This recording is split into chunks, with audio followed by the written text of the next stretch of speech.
ஒரு சில கோர்ஸ்லாம் நம்ம படிக்கும்போது வந்து எடுத்துருவோம். பட் இந்த கோர்ஸ் கம்ப்ளீட் பண்ணிட்டோம் அப்படின்னா, இந்த மாதிரியான எக்ஸாம்ஸ்லாம் எழுதுறோம் அப்படின்னா, இவ்வளோ பெனிஃபிட்ஸ் இருக்குது அப்படிங்கிற ஒரு ஐடியா கூட இல்லாமல் இருப்போம். அந்த மாதிரி எம்எஸ்சி படித்தவங்களுக்கு எம்எஸ்சி அப்படின்னா மாஸ்டர் ஆஃப் சயின்ஸ் அப்படின்னு வந்து சொல்லுவாங்க. ஸோ உங்களுக்கு வந்து கேட் எக்ஸாம் எழுதுறதுக்கு எலிஜிபிள் இருக்குது. நிறைய ஸ்டூடெண்ட்ஸ்க்கு கேட் எக்ஸாம் எழுதுறதுக்கு எலிஜிபிள் இருக்குது அப்படின்னு கூட தெரியாதுல. உங்களுக்கு எலிஜிபிள் இருக்குது. உங்களுக்கு கேட்டில் கிட்டத்தட்ட ஒரு 30 பேப்பர் இருக்குது உங்களுக்கு வந்து பார்த்தோம் அப்படின்னா.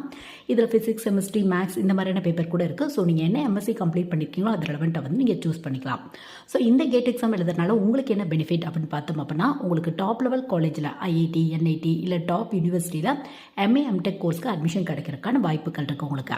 அது மட்டும் இல்லாமல் சப்போஸ் நீங்கள் பிஹெச்டி இந்த மாதிரி பண்ணுறீங்க அப்படின்னா ஒரு சில யூனிவர்சிட்டியில் ஸ்டைஃபன் கூட கிடைக்கிறதுக்கான வாய்ப்பு இருக்குது உங்களுக்கு. இல்லை ஜாப் தான் போகணும் அப்படிங்கிற ஒரு ஆசை இருக்குது அப்படின்னா ஒரு சில பிஎஸ்யூ கம்பெனி, பிஎஸ்யூ அப்படின்னா பப்ளிக் செக்டர் அண்டர்டேக்கிங் கம்பெனி அப்படிம்பாங்க. ஸோ இந்த மாதிரியான கம்பெனி இந்தியாவில் கிட்டத்தட்ட 300 மேலே இருக்குது. இங்கே கூட வந்து கேட் எக்ஸாம் ஸ்கோர் பேஸில் வந்து நீங்கள் ட்ரை பண்ணி பார்க்கலாம். ஒரு சில அப்ராட்ல இருக்க யூனிவர்சிட்டியில் கூட ஹையர் ஸ்டடீஸ் வந்து நீங்கள் பண்ணலாம்.